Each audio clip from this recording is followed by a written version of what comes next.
नमस्कार, धर्म ज्ञान के दर्शकों का स्वागत है। कविता राणा और मेरे साथ मौजूद हैं आचार्य मयंक शर्मा जी। मयंक जी, स्वागत है आपका। धन्यवाद कविता जी। धर्म ज्ञान के सभी दर्शकों को सादर नमस्कार। आपका हर पल मंगलमय हो। आज अपने दर्शकों को ये याद दिलाना बहुत ज़्यादा ज़रूरी है कि मयंक शर्मा जी ने ही इस बात की भविष्यवाणी की थी कि पिशाच योग के ही पीरियड में एक विध्वंसकारी तस्वीर ना सिर्फ देश के अंदर बल्कि देश के बाहर देखने को मिलेगी। और आपको ये जानकर हैरानी होगी कि पिशाच योग में ही पहलगाम आतंकी हमला हुआ और इसी पिशाच योग में पहलगाम आतंकी हमला का बदला लिया जा चुका है। जी हाँ, ऑपरेशन सिंदूर यानी कि एयर स्ट्राइक करके भारत की तरफ से न सिर्फ पाकिस्तान बल्कि पीओके में 9 आतंकी ठिकानों को निस्तनाबूद कर दिया गया है। और अब जब सोचिए, पिशाच योग के 11 दिन अभी बाकी हैं, तो पिशाच योग के यही बचे 11 दिनों में पीएम मोदी के साथ क्या कुछ बड़ा हो सकता है, या पीएम मोदी कितने और कठोर फैसले पाकिस्तान के खिलाफ ले सकते हैं, या किस तरह की तस्वीर और भी ज्यादा भयावह हमें देखने को आगे मिलने वाली है इन 11 दिनों के अंदर अंदर। इसी पर आज हम चर्चा करेंगे, जिसमें सबसे पहले हम मयंक जी से ना सिर्फ पिशाच योग के बचे 11 दिनों के भविष्य के बारे में जानेंगे बल्कि पीएम मोदी जी की भी वर्तमान कुंडली का विश्लेषण भी करेंगे। मयंक जी, पिशाच योग की जो भयावह तस्वीर आपने दिखाई थी, आज वो हम देख रहे हैं। देखिए, मैंने सोशल मीडिया के प्लेटफॉर्म पे अपने एक दो पॉडकास्ट में और ये चीज़ें बताई थी कि 29 मार्च को जैसे ही शनि राहु की युति होगी जी, तो कहीं ना कहीं कुछ कहना चाहिए ना, अप्रिय घटना हो सकती है। और शनि राहु की युति जब जब एक साथ होती है तो वो समय जो है शुभ नहीं माना जाता। जी, अब ये युति मीन राशि में हुई है। 29 मार्च से लेके 18 मई तक का समय था। तो ये समय थोड़ा सा, हम कहते हैं कि पूरे देश के लिए, विश्व के लिए भी थोड़ा चिंताजनक समय ये है। स्टिल गोइंग ऑन, अभी भी है। अभी भी अगर आज हम जब ये वीडियो शूट कर रहे हैं 7 मई को, तो अभी मेरे ख्याल में 11 दिन का पूरा समय बाकी है। तो क्या ग्रह स्थिति ऐसी थी जो हमें इस तरह की आशंकाएं थी कि भाई इस तरह की चीजें हो सकती हैं, या भाई देश में कहीं ना कोई अप्रिय घटना या इस तरह की चीजें हो सकती हैं, उसके पीछे ग्रह नक्षत्र जिम्मेदार होते हैं। शनि राहु की युति मीन राशि में, और उस समय जब ये वीडियो बनाया गया था तो वहां पर शुक्र और बुध थे। हालांकि अगर बात करें तो अभी भी ये ग्रह स्थिति बनी हुई है। बुध तो है, आज 7 मई है, मेष राशि में आ जाएंगे, लेकिन शुक्र, शनि और राहु की युति बनी रहेगी। उससे भी जो इंपॉर्टेंट चीज ये है कि मैंने इस चीज को बड़ा बल दिया था कि 2 अप्रैल को मंगल का जब राशि परिवर्तन होगा तो मंगल फिर से नीच राशि कर्क में पहुंचेंगे, और 2 अप्रैल से लेके 6 जून तक मंगल नीच के ही रहेंगे। अब हुआ क्या है कि शनि राहु के ऊपर जो है ना, मंगल की पूर्ण दृष्टि पड़ रही है। अब राहु पे मंगल की दृष्टि पड़े, या अगर बात करें कि भाई मंगल की दृष्टि राहु पे पड़ जाए तो बड़ी दिक्कत, बड़ी परेशानी होती है। वायु दुर्घटना, अग्निकांड, विस्फोट, या तमाम तरह की जो नकारात्मक चीजें होती हैं जिनकी हम उम्मीद भी नहीं करते हैं, उस तरह की चीजें बहुत होती हैं। एक्सीडेंट्स काफी होते हैं, अग्नि लगना कहीं, है ना, कहीं ना कहीं कोई ना कोई समस्या होना, क्योंकि राहु और मंगल की युति जिसकी भी कुंडली में होती है या ग्रह गोचर में जब बनती है तो अग्निकांड को बढ़ावा देती है। इस तरह की चीजें बहुत ज्यादा होती हैं। अब मीन राशि में आप देख लिए राहु बैठे हैं। अब मीन राशि पे राहु की जो पंचम दृष्टि है वो सीधा मंगल पर पड़ रही है। ये कब से पड़नी शुरू हुई है? 2 अप्रैल के बाद से।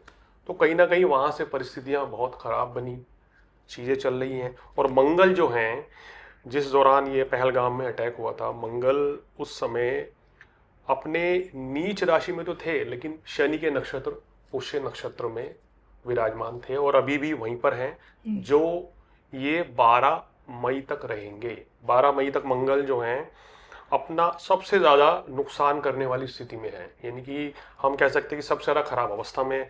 जब नक्षत्र परिवर्तन करके ये आश्लेषा में चले जाएंगे तो कहीं ना कहीं इनकी जो नुकसान करने का जो इंटेंसिटी है, या वो चीजें कम होंगी, परेशानियां कम होंगी। तो जब इतनी तमाम तरह की स्थितियां बनती हैं तो कहीं ना कहीं ऐसी स्थितियां बन जाती हैं कि भाई इस तरह की चीजें पनप जाती हैं कि भाई 2 राष्ट्र के बीच में मतभेद हो, बयानबाजी से ज्यादा आगे बात बढ़े, तो ये सब चीजें पनपती है। अब ध्यान देने वाली बात यह है, मैंने उस वीडियो में कुछ और चीजें भी बोली थी कि भाई ये तकरीबन 51-52 दिन का पिशाच योग है, एक लंबे समय के लिए नहीं है। ये शायद आपको याद हो वीडियो में, हमारे दर्शक देख लें पीछे जाके प्लेलिस्ट में। और मुझे याद है आपने ये भी कहा था कि अगर ये पिशाच योग एक लंबे समय के लिए होता, अगर 6 महीने के लिए होता तो युद्ध की स्थिति उत्पन्न होती। बिल्कुल, अगर ये 6 महीने के लिए, कभी कभी ये साल भर के लिए भी बनता है कि राहु शनि अब एक राशि में लंबे समय तक रहते हैं। अब क्योंकि 18 मई को क्या होगा, शनि तो वहीं रहेंगे लेकिन राहु हट जाएंगे, राहु कुंभ राशि में आ जाएंगे, तो ये जो युति है अशुभ युति समाप्त होगी। तो कहीं ना कहीं उसके बाद जो है चीजें धीरे धीरे बेहतरी की ओर आएंगी। तो एक समय होता है कि भाई अगर ग्रह गोचर खराब चल रहे हैं तो उसके चलते भाई अगर नेगेटिव योग बना है तो परेशानियां ज्यादा बढ़ेंगी, और अगर पॉजिटिव योग बनता है, शुभ योग बनता है तो खुशहाली आती है, चीजें बेहतर होती हैं। तो इसलिए कहीं ना कहीं इस तरह की चीजें इस समय के दौरान घटना हुई है, ग्रह नक्षत्र उस चीज को जिम्मेदार ठहरा रहे हैं। और अभी देखिएगा, अभी 11 दिन बचे हुए हैं, तो मैं ये तो फिर अभी इस बात पे मैं तो पहले से ही अटल हूँ, पिछले साल से अटल हूँ कि भैया कोई वर्ल्ड वॉर की स्थिति नहीं बनेगी। अच्छा, मैंने पिछली बार भी सोशल मीडिया पे धर्म ज्ञान पे बोला था, 2023 में भी बोला था, 24 में भी बोला था कि विश्व युद्ध की स्थिति नहीं बनेगी, और 25 में भी बोला है, पॉडकास्ट में भी बोला है, एक सोशल मीडिया पे धर्म ज्ञान में भी बोला है। और शनि के राशि परिवर्तन से जस्ट शायद 2 दिन पहले हमने मंदिर से वीडियो बनाया था, उसमें बताया गया था कि हाँ चीजें खराब हो सकती हैं, बैकडोर से चीजें खराब हो सकती है, लेकिन फ्रंट फुट पे कोई भी दोनों देश फ्रंट फुट पे ऐसा कोई वॉर भी नहीं करेंगे। ऐसी कोई भी आशंका नहीं है कि 3 नेशन 4 नेशन एक साथ आके या 5 नेशन आके कोई वर्ल्ड वॉर की सिचुएशन पैदा कर दें कि भाई ठीक है कल को कोई बड़ा हमला हो जाए, या कहना चाहिए कि पाकिस्तान के जो समर्थित देश हैं जो समर्थन करते हैं और भारत के ऊपर वो हमला कर दें या विश्व युद्ध छिड़ जाए, ऐसी कोई भी आशंका, ऐसी कोई भी चीजें, हालात जो हैं अभी बनते हुए नजर नहीं आ रहे हैं जी। और मुझे पूरी उम्मीद है ये समय जो है 11 दिन का ऐसे ही निकल जाएगा और इस तरह के हालात नहीं बनेंगे। महंगी इन सब के बीच जब इस वक्त जो हालात इस वक्त जो बने हुए हैं, हालांकि देखिए इस वक्त पूरा भारत खुशी से झूम रहा है क्योंकि इस बार आतंक के आकाओं को सच में एयर स्ट्राइक के जरिए ज़मीन में गाड़ दिया गया है। जिनका सिंदूर उजड़ गया था पहलगाम हमले में, उस सिंदूर की कीमत अब पाकिस्तान को चुकानी पड़ी है। मैं आपसे जानना चाहती हूँ, ऐसे में देश के प्रधानमंत्री नरेंद्र मोदी की वर्तमान कुंडली क्या कहती है, मतलब उनके ग्रह नक्षत्र उनके लिए कितने फेवरेबल इस वक्त चल रहे हैं? ये समय पीएम मोदी के लिए क्या एक टफ टाइम है, स्ट्रॉन्ग टाइम है, या फिर चैलेंजिंग है? देखिए, हमने एक पॉडकास्ट किया था और उसमें बोला था कि भाई लोगों ने देखा, बहुत से लोगों ने देखा था, मेरे पास फोन भी आ रहे हैं कि सर आपने बोला था कि 29 मार्च के बाद जो हमारी सरकार है वो बदले बदले से नजर आएंगे। सरकार की बात हो रही नरेंद्र मोदी जी की, साफ। तो मैंने साफ बोला है इस पॉडकास्ट में कि 29 मार्च के बाद आप मोदी का नया रूप देखेंगे।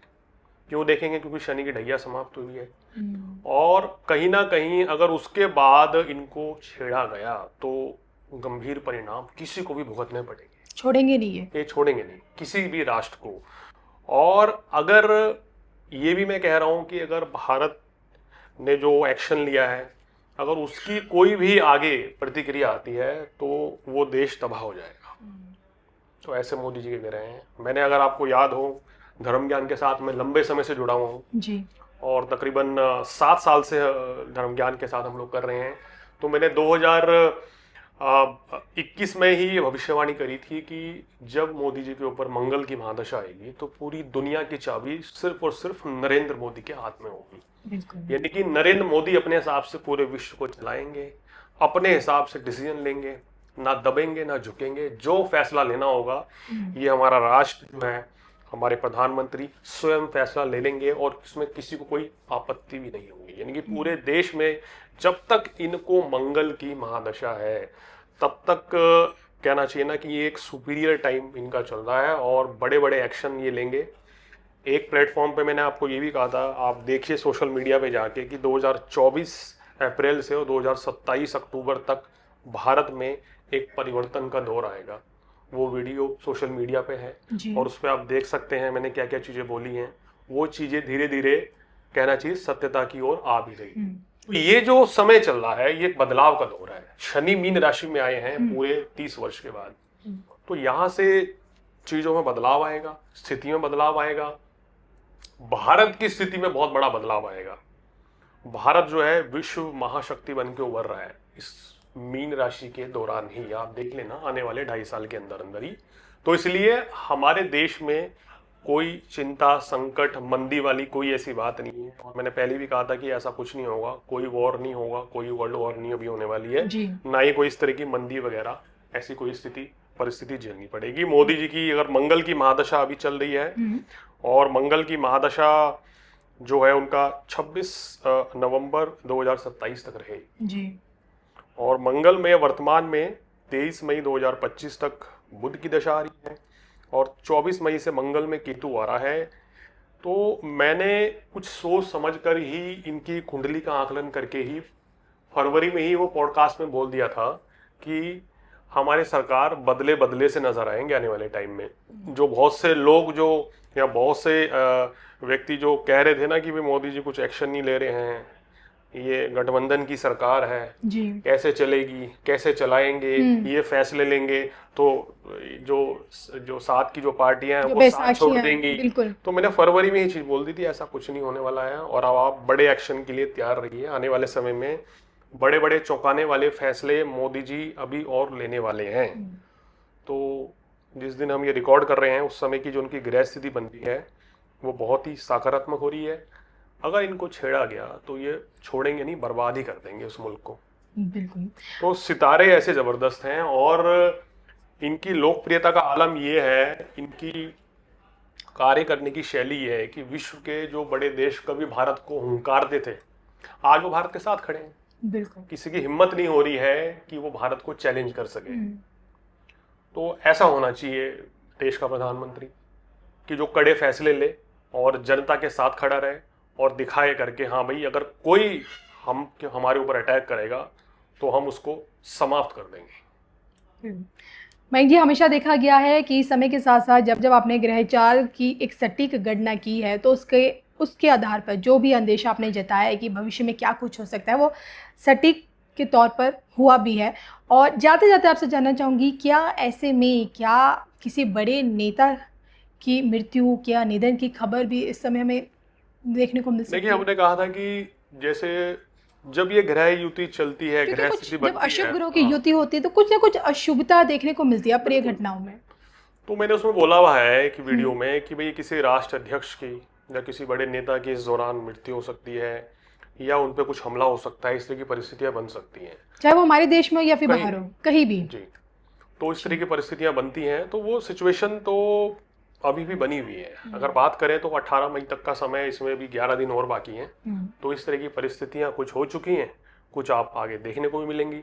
लेकिन भारत कमजोर पड़ जाए, हिंदुस्तान में कोई दिक्कत परेशानी आ जाए, मैं पहले भी कहता आ रहा हूँ कि ऐसी कोई स्थिति नज़र नहीं आ रही है। और जो मोदी जी के ग्रह नक्षत्र हैं बड़े बलवान हैं, हमारे देश के जो ग्रह नक्षत्र हैं वो आने वाले समय में काफ़ी स्ट्रॉन्ग हैं। तो भारत जो है विश्व की महाशक्ति जो है वो आने वाले समय में, आने वाले 3 साल के अंदर, मैं धर्म ज्ञान के मंच पे बोल रहा हूँ कि आने वाले आप देखिए 2-2.5 साल के अंदर जब तक शनि मीन राशि में है तो कुछ बहुत बड़ा भारत की सरकार करेगी, विश्व गुरु की ओर बढ़ते जाएंगे, बढ़ने वाले हैं और बड़ी तरक्की होने वाली है। तो इसलिए कोई बहुत ज़्यादा भारत को लेके कोई चिंता करने वाली बात नहीं है। बिल्कुल। चलिए, इसी के साथ मुझे और मयंक जी को अनुमति दीजिए। नमस्कार।